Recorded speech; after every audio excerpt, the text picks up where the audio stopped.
Now on video. Take me to TV Land.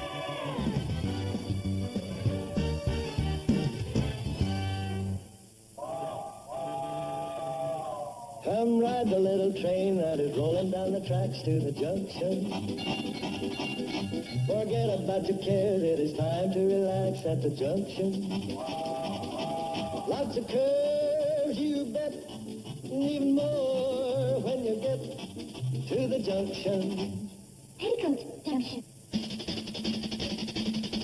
There's a little hotel called the Shady Rest at the junction. Petticoat Junction. It is run by Joe, come and be his guest at the junction. Petticoat Junction. Here's our lady M.D., she's as pretty as can be at the junction. Petticoat Junction.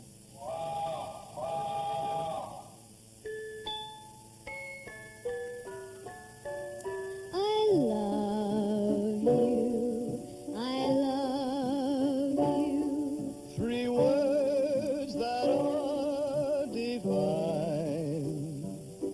And now, my dear, I'm waiting to hear the words that make you mine. That'll be a terrific number for when they arrive. When who arrives? Billy Joe and the fellow she's bringing home. You know why she's bringing him home, don't you? No, why? So he can look us over before he pops the question. Oh, now, wait a minute, Bobby Joe. What gives you the idea that she has any such thing as marriage in mind? Well, she's bringing him home, isn't she?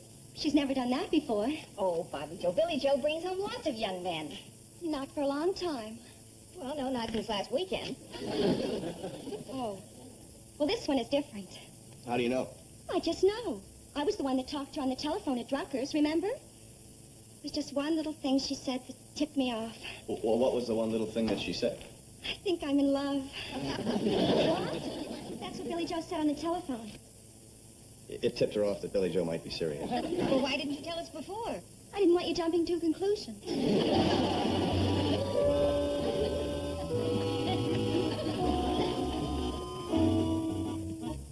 Hi, Pumpkin. Have a cookie. Uncle Joe, you'll spoil her. Oh, don't be silly. It's good for her to learn the finer things of life. Like eating snacks between meals. Between meals. He eats snacks between snacks. I'm just trying to keep up my constitution.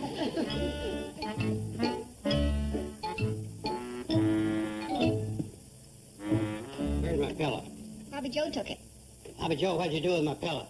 The one with the picture of Mount Fujiama on it. I put it in the basement so Billy Joe's new boyfriend wouldn't see it. What is he, a kleptomaniac? No, he's a very artistic person. And that pillow's ugly. It is not. It's a thing of beauty. It's one of the few cherished memories I have of the Seattle World's Fair. Uncle Joe, you never went to the Seattle World's Fair. That's why I have such few memories. Anyway, I'll leave it to Janet. Isn't that a beautiful pillow? Yeah. I'll leave it to Steve. I'm with Janet. Eddie Joe? Ah, forget it. Oh, Uncle Joe, if Billy Joe really is serious about this boy and wants to make an impression, we should do everything we can to measure up. We have to prove ourselves to him? That's right. And Uncle Joe, I think it would be nice if you got dressed up and went to Drucker's store to meet them when they arrive. Dressed up? Right. Oh, please, Uncle Joe. You look so good in your best suit. Why, you can make everybody think you're a gentleman.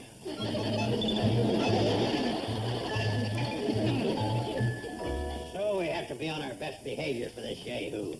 I don't think there's anything wrong with that, Joe. It's done all the time. It's done all the time. You're not the one that's wearing the starch collar to meet this bum. He's not a bum.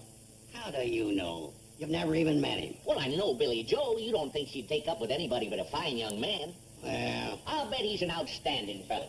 Well-educated, well-to-do, fine family. hey, you think he could be? I mean, well-to-do?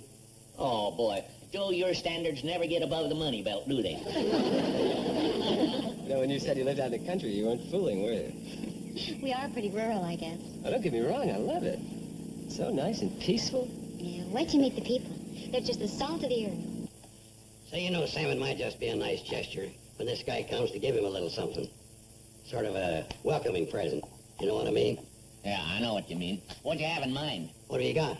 That's a doesn't. I knew sure as shooting you'd ask me to come up with whatever it is free of charge. Oh, come on, Sam. It don't have to be much. Say, a bag of pears. No. Okay, a few cigars. No. Well, how about... No. Sam, we've been friends for a long time.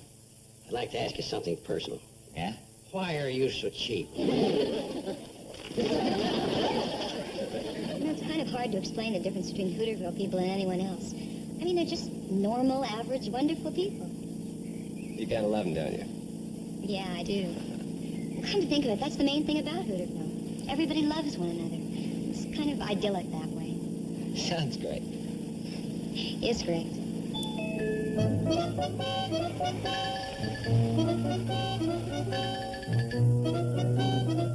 Telling you, Sam Drucker, this is it. I've had it. I'll never set foot in your crummy store again as long as I live. Good. If I don't see you again in 100 years, it'll seem like the pause that refreshes. Are those two from Hooterville? Huh? Oh, that's my Uncle Joe and his best friend, Sam Drucker. Love. Petticoat Junction will return after these messages. Joe Mannix is a private investigator. He's not a cop. I'm Joe Mannix. I'm not a cop. Joe Mannix drives a cool green convertible. Says 99% fat-free, but I inside... bite into a York peppermint. And now, back to Petticoat Junction. Hey, look what I found. Champagne. A wine salesman from Dubuque left it here a long time ago. He said it would keep. Oh, well, apparently it did. What are you going to do with it? I thought it would be a good idea to open it and be drinking it when Billy Joe and her boyfriend get here. What for? To show we're sophisticated. Like in the city. Well, I doubt that even in the city, people sit around in the middle of the day sipping champagne for no particular reason. Well, maybe we can think of a good reason. We could celebrate your anniversary. What for? She wants us all to be sitting around sipping champagne when Billy Joe arrives with her new boyfriend. Oh, yeah? Out of a slipper? Hey, Forget it. but it might impress him. And besides, if he sees the example of you two still happily celebrating your years of marriage, What years of marriage? it might give him an idea. Yeah, an idea that we started around the age of 11. Gee, Bobby Joe, not that your idea isn't a brilliant one, but there's one tiny little flaw. This isn't our anniversary. it's got to be the anniversary of something. When you first met, your first date, your first kiss, when you first proposed. Oh, who remembers those dates? Yeah, who could You don't remember the day you proposed to me? But why should I? I mean, what difference does it make what day it was? What difference does it make? It just happened to be the turning point of our lives. Or was it just another day to you? Are you kidding? Huh. It's not every day a guy decides to give up his freedom. Steve Ellie. Oh, honey, come on.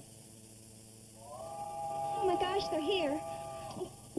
Quick, you two. Get lovey-dovey. Honey, I didn't mean anything, but you just let me explain? Just don't talk to me. Okay. Oh, so you can explain. Look, at least kind of stay out of sight, will you? Attaboy. At least we'll give him a friendly welcome. Come on. And I know you're going to love it. Oh, here's my sister, Bobby Joe. And this is our family dog. Hi. You're supposed to welcome him. I'm sorry. Bobby Joe, take him. Hey. You know, dogs usually like me. Oh, it must be that stray cat I picked up. He smells it. Oh, sure, that explains it. Hey, where's Uncle Joe? He was supposed to meet you at Drucker's. Oh, I know. Well, he and Mr. Drucker were having a Sort of a love-in. Well, they don't mean anything by it. They're really very fond of each other. Well, come on in. I want you to meet my other sister and her husband. Talk about an ideal couple. Right, Bobby Joe? Right. Why don't we go in the back way? Oh, why? Well, so he can get to know the place. And, if there's an earthquake or an explosion during the night, he'll know how to get out. You sure know how to welcome a person. We are going in the front. Come on, Jerry. What's the matter with you? Steve and Betty Jo were in there having a fight. Who needs that? Right. Hey, what do you think of him? Thanks a lot. Oh, hi. Well, we're the Elliots. I'm Steve, and this is Betty Jo. Hi, Jerry Roberts. Glad to know. We're just about to celebrate our 2.5-year anniversary. As soon as this gets chilled, why don't you join us? Oh, thank you. Your 2.5-year anniversary? You even celebrate half years? Yeah, well, when you're in love. I thought you said they were fighting. Married couples. You can't trust them. We're going steep.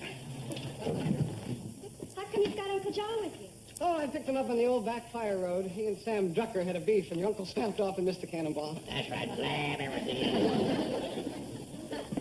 Come on in, Owen. I want you to meet Billy Joe's new boyfriend. Oh, no, golly, I don't think I should. I just got a report about 2 fishermen who've exceeded the limit over on Willow Lake, and I was going to follow up on that. Oh, that can wait. Oh, no, it can't. I'm on duty. See, I got my gun, and I got the badge. I got it. I know, but this is much more important.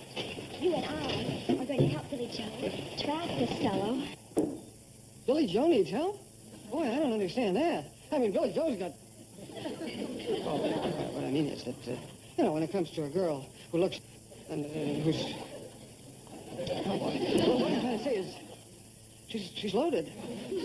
Oh, you've noticed. Well, all I meant, Bobby Joe, was that if Billy Joe's out to trap someone, she doesn't need me for bait. Oren, all I want to do is show Billy Joe's boyfriend a truly happy couple. Oh, who's that? You and me. And seeing you and me together might give him ideas. Well, it better not. I saw you first. Come on. Tell us about yourself, young man. What do you do? Do? Uncle Joe, I already told you. Jerry's a musician. That's how we met. Yeah, I know, but what do you do for a living? Well, that's it. I play guitar. No kidding. What do you mean, Joe? Well, look at me. I'm a leader of the volunteer fire department band. I don't try to make a living out of it. What do you do, sir, for a living, I mean? Oh, well, I think like that. Jerry was going to be an architect until he discovered music. Oh, really? Where did you study? MIT. Hey, that's a great school. Not much on the football field, but big in the brain department. That's another reason I joined in music. Here you go. Thank you. Say, as long as you're interested in architecture, you should see Steve and Betty Joe's honeymoon cottage. How did that come in? Well, I think it's a perfectly adorable little house, and he should see it. I'd like to. Swell. We'll go right over as soon as we tell Steve and Betty Joe. Betty Joe. Here you go, Janet. There's a little bit left. Oh, I don't know. It's my night to do the dishes. I don't want to drop any. What's the matter? You afraid of drunk drying? I want to make a toast. Here's to that lovely little lady that 2.5 years ago finally made me say, I do. And he's been doing it ever since. To that lovely little lady whom I chased after until she caught me. And may the years bring much happiness and joy. Sweetheart, why don't you raise your glass? Steve. What's that? You chased after me until I caught you. Oh, honey, I was only... Well, you make it sound as if I did the proposing. No. It's just something that guys say. Oh, they do, huh? Yeah, like the guy said, listen, I wouldn't say that she was hard up for a husband, but the marriage license read to whom it may concern.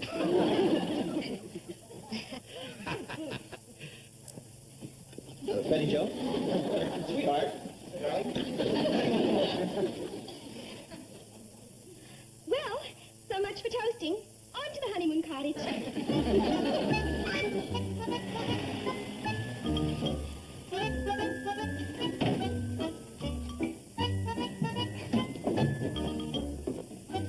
Leave everything to me. Bobby Joe, I prefer... Before you leave here, he'll be setting the date. There he is. How do you like it? Ah, it's a very nice house. Oh, it's more than a nice house. It's a shrine. A shrine. It's the very first house Steve and Betty Joe lived in after they got married. Oh, how about that? First they got married, and then they lived here. In that order. Would you like to go inside, Jerry? Sure, why not? This is the very step where they used to sit with their arms around each other in the evening and look up into the stars and count their blessings. Right, Orrin? Oh, count the blessings, yeah. They were loaded with blessings. It's still furnished. Come on. Yes, they couldn't bear to move anything out and spoil their little love nest. Could they, Orrin? No, they couldn't bear that. They wanted to keep it just exactly the same way for the next happy couple that moved in. Preferably somebody in the family. And this is the chair that Steve used to sit in after a hard day's work, and his loving wife would bring him his slippers and caress his brow. Come on into the kitchen, Jerry. Isn't it cute? I'm not much of an authority on kitchens, but it looks fine to me. And this is where Betty Jo, the lovely little bride, would prepare all those delicious meals for her loving husband. To some wives, this would be a drudgery, but with so much love and joy abounding, every day was like a honeymoon. And then one day, something was added to this kitchen to complete their happiness. What was it, Orrin? A can opener? A pot roast? No, a high chair. And in that high chair was the darlingest little baby you ever did see. So it just goes to show you, from an ordinary boyfriend and girlfriend relationship, all this can be made possible. Where are you going? To get some fresh air. Orrin, you come back here. Stop, Orrin. Please, Bobby Joe. What's wrong with you anyway? Well, okay, look, I might as well level with you. I can't even think about getting married until I've had at least 2 more pay raises. I wasn't aiming at it, you. I was 2 more pay raises, huh? That shouldn't take too long at all. Whoopee. Petticoat Junction will return after these messages.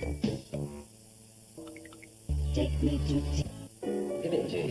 Give me a G, too. You fellas. Hey, Sarge. Oh, Janet, may I talk to you for a minute? Oh, yes, of course. Well, it's just this. Everybody seems to be throwing me at Jerry, especially Bobby Joe. I guess you've noticed that, huh? Well, it'd be a little hard not to. Well, I know they don't mean it, but I can imagine what Jerry must think. He probably thinks I've put them up to it and we're all ganging up on it. Well, then in that case, why don't you just come right out and tell them to stop? What's the matter? Well, what if what they're doing is working? Oh, you wouldn't mind that, eh? Well, no, not exactly. Well, then why don't you just sit back and see what happens? What must be, must be. For what it's worth, I'm pulling for you, too. Billy Joe, come on. We're all ready for you to do your new number. Okay. And thanks, Janet. Wait till you hear. We got Betty Jo on the piano, Jerry on the guitar, and I'm on the bass guitar. It's quite a production. And you're getting to be quite a producer.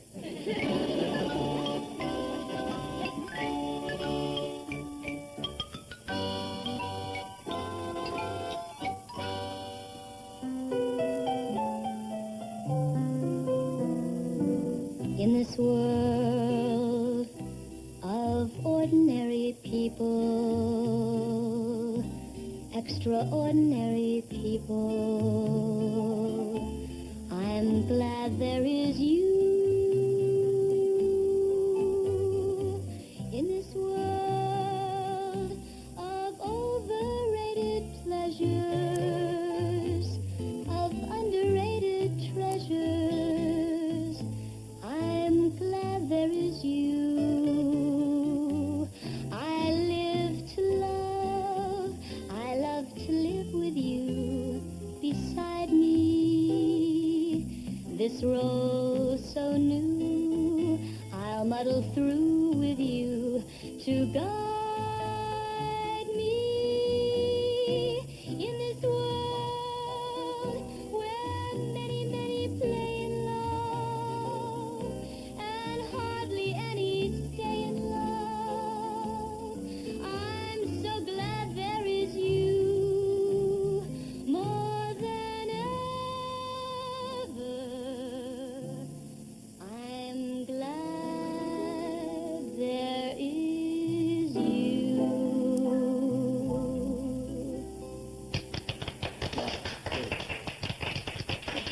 Thanks. You guys are great, too. Wasn't that beautiful? You two work together as though you were meant for each other. You're just perfect together. Hey, how about another number? Do you know Oh Promise Me? Oh, now, come on, Bobby Joe. Look, Jerry, I'm sorry. My sister means well. My whole family means well, but, well, you've been put on the spot ever since you've been here, and I want to apologize for all of us. Are you kidding? I think you're all just wonderful. I know, but still... No, look, so they're all for you. Is that a crime? In my book, that's the way a family should be. I just want to say that this is one of the nicest places I've ever been, and you're the nicest people I've ever met. Thank you, son. And tomorrow, you know what I'm going to do when I go back to the city? I'm going to tell Shirley. Shirley. Yeah, my fiancée. You know about Shirley. Oh, yeah, but I thought... Oh, sure, Shirley. Well, that's his fiancée.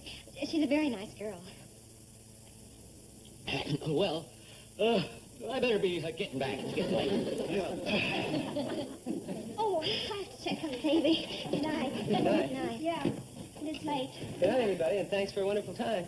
I'm glad you enjoyed yourself.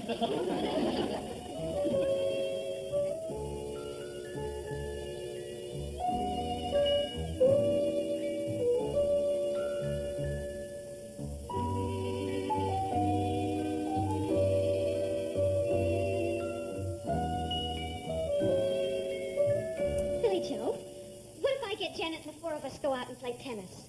Oh, thanks, but I really don't feel like it. Hey, I know. Why don't we go into Pixley? There's a swell picture playing at the Bijou, Romeo and Juliet. Or better yet, we could go to the Rialto and Crabwell Corners. They're playing a rerun, The Bride of Frankenstein. A game of Scrabble. Billy Joe! Oh, Billy Joe! I got a telegram for you. It's some real exciting news. How did you know it's so exciting, Nosy? Joe, it came over my telegraph. I had to know what's in the message. No, you don't. You should train yourself to take down messages without paying attention. Joe, how did... Oh, brother. If it's too personal, don't feel obligated to have to read it to us. Okay, I won't. Dear Billy Joe, I told Shirley about my wonderful weekend in Hooterville, and that took care of my ex-fiancé. Oh, isn't that great? Wait till you hear the rest of it. I'm looking forward to seeing you again as soon as possible. That's great. Hey, how about next weekend? And you know what we could do when he gets here? We can...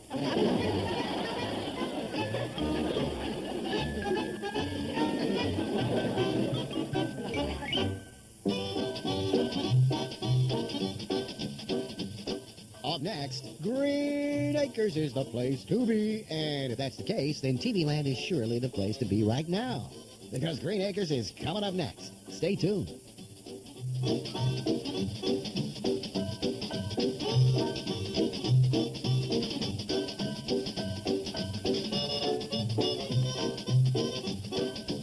Petticoat Junction. Take me